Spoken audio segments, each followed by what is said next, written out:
त्यामध्ये मात्र काही वेगळंच दिसतंय. अभिषेक.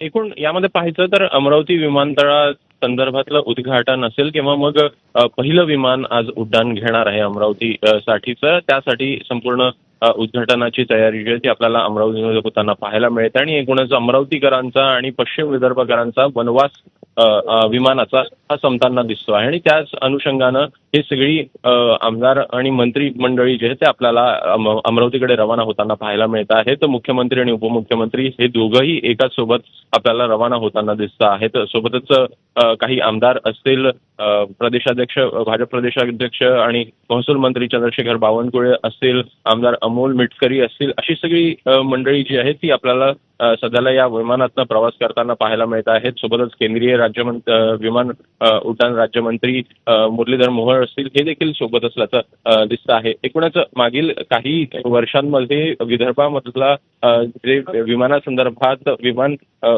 तळासंदर्भात मोठ्या प्रमाणात आपल्याला मागणी होताना पाहायला मिळत होती आणि त्या अनुषंगानं हा सगळा खटाटोप जो आहे तो आपल्याला होताना पाहायला मिळालेला होता. सोबतच आंतरराष्ट्रीय विमान प्रशिक्षणासंदर्भात, पायलट प्रशिक्षणासंदर्भात देखील एकूणच केंद्र उभारणी होताना पाहायला मिळणार आणि त्यामुळे एकूणच जो पश्चिम विदर्भाचा वनवास आहे तो आपल्याला संपताना दिसेल.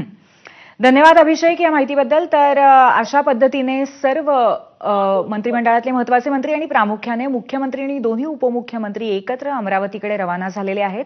महाराष्ट्रासाठी अतिशय